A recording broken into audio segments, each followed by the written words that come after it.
নমস্কার বন্ধুরা, নীল সুতোর রান্নাঘরে আপনাদের আরো একবার স্বাগত। আজকে আমি বানাবো লাউয়ের কোপ্তা। প্রথমে আমি লাউয়ের খোসাটাকে ভালোভাবে ছাড়িয়ে নেব। এরপরে আমি লাউটাকে ভালোভাবে কেটে নেব। এরপরে আমি লাউটাকে ভালো করে ঝিরিঝিরি করে ঘষে নেব। বাচ্চারা এমনিতেই লাউ খেতে চায় না, কিন্তু আমরা যদি এইভাবে ঘষে লাউটাকে কোপ্তার মতো করে বানিয়ে দিই, বাচ্চারা বুঝতেই পারবে না এটা কিসের তরকারি। এমনিতেই গ্রীষ্মকালে লাউ খুব উপকারী, পেট ঠান্ডা রাখে, আর লাউ শরীরের পক্ষেও খুবই ভালো। এমনিতেই প্রচুর জল থাকে, তাই এইভাবে আমি দিয়ে দেবো অল্প হলুদ গুঁড়ো, অল্প জিরে গুঁড়ো দেব অল্প নুন। যেহেতু আমি নিরামিষ করব তাই দিয়ে দেব অল্প হিং। যাতে রাঁধুনিটা ভালো করে হয় দিয়ে দেব অল্প বেসন। এরপর আমি ভালো করে মেখে নেব। এরপরে দিয়ে দেব অল্প কাশ্মীরি লঙ্কার গুঁড়ো, দিয়ে দেব পরিমাণ মতো তেল কোপ্তাগুলো ভাজার জন্য। তেল গরম হয়ে গেছে, এবার আমি কোপ্তাগুলোকে আস্তে আস্তে তেলে ছেড়ে দেব। আপনারা যেমন খুশি সাইজ করতে পারেন। আমি এখানে একটু হালকা চ্যাপটা চ্যাপটা করেছি, কারণ এতে তেলটা কম লাগে।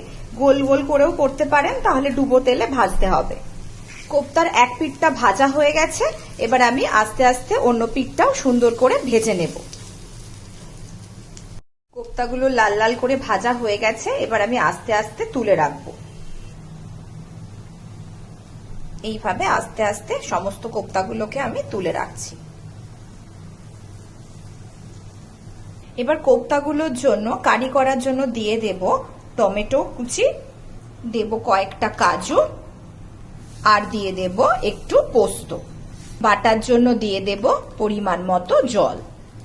মিক্সিতে সুন্দরভাবে আমি পেস্টটা করে নিয়েছি।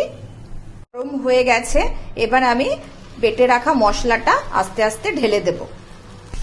মশলা কষা হচ্ছে, দিয়ে দেব অল্প জিরে গুঁড়ো, দেব অল্প হলুদ গুঁড়ো, স্বাদ মতো ধনে গুঁড়ো, দেব অল্প চিনি, দেব অল্প কাশ্মীরি মির্চ, আর একটু দিয়ে দেব নুন। এবার সুন্দর করে মশলাটাকে ভালো করে কষিয়ে নেব।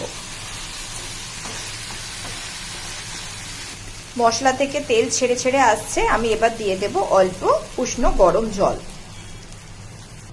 একটু ফুটে ফুটে উঠছে, এবার আমি ভেজে রাখা কোপ্তাগুলো আস্তে আস্তে ছেড়ে দেব।